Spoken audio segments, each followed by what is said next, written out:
Bhupendrasinh Makwana, Texspin બેરિંગનો chairman બોલું છું. આજે બ્રહ્મોત્સવનો આજે કાર્યક્રમ હતો. તેની અંદર 400 સંતો પધારેલા અને લગભગ 2000 જેટલા હરિભક્તો પધાર્યા હતા.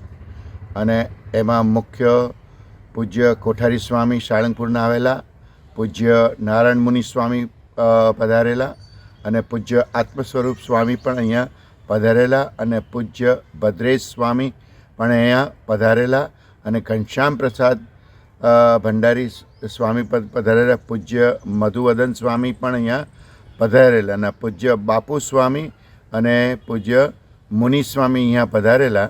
અને 400 સંતોનું અહીંયા આગમન આજરોજ થયું છે.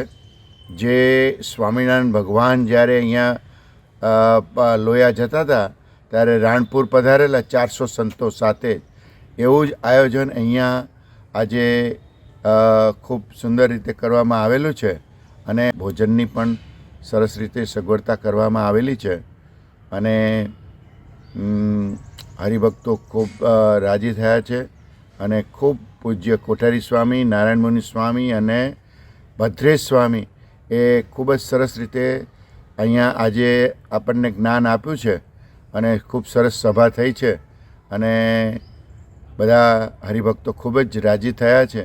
400 સંતો પહેલાં તો ભેગા કરવા એ જ મુખ્ય આપણા સૌભાગ્ય કહેવાય. આપણા ખૂબ જ પુણ્ય હોય ત્યારે જ 400 સંતો આપણે ત્યાં પધારે.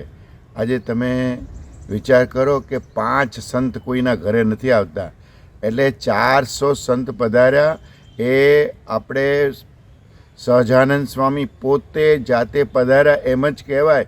સંતના રૂપની અંદર ભગવાન વસેલા જ છે અને ભગવાન એમની સાથે જ છે, એટલે ભગવાન પધાર્યા એમ જ કહેવાય. ભગવાને ખૂબ સુંદર આપણને ફૂલ વર્ષા કરી અને આ સભાને શોભાવી છે.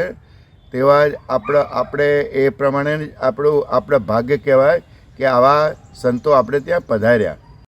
BAPS સંસ્થા સાધુમુનિ સેવાદાસ. બ્રહ્મોત્સવ એટલે પોષી પૂનમનો દિવસ. ભગવાન સ્વામિનારાયણે અક્ષર બ્રહ્મ ગુણાતીતાનંદ સ્વામીને એ દીક્ષા આ દિવસે આપી હતી. એ દિવસે આ બ્રહ્મોત્સવનું સુંદર મજાનું આયોજન કરવામાં આવ્યું. ત્યાં વિદ્વાન સંતોના કથા વાર્તાનો લાભ પણ પ્રાપ્ત થયો. એની અંદર પૂજ્ય નારાયણ મુનિ સ્વામી અદ્ભુત કથા વાર્તાનો લાભ ત્યાં આગળ આપ્યો. ખરેખર બધા હરિભક્તોને બહુ જ રાજી કર્યા. એમને એક પ્રશ્ન એવો કર્યો કે અહમ ને મમત્વના પ્રશ્નો છે. આજે દેશ અને સમાજના જે કાંઈ પ્રશ્નો છે એ અહમ ને મમત્વના છે, એનું સુંદર મજાનું નિરાકરણ પૂજ્ય નારાયણ મુનિ સ્વામીએ એ કરેલું. ભદ્રેશ સ્વામીએ બ્રહ્મ શું છે, અક્ષર શું છે, એનું સુંદર રીતે એ છણાવટ કરી.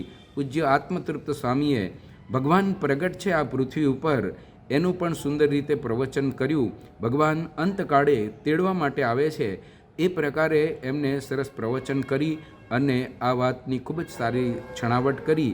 એ બધા હરિભક્તોને ખૂબ જ આનંદ થયો હતો. તો આવા સુંદર મજાના પ્રવચનો એ આ બ્રહ્મોત્સવની અંદર થયા હતા. 400 જેટલા સંતો ત્યાં આગળ આવી અને ખૂબ જ એ બધાને લાભ આપ્યો હતો. તો આ રીતે એ બ્રહ્મોત્સવનું આયોજન થયું હતું.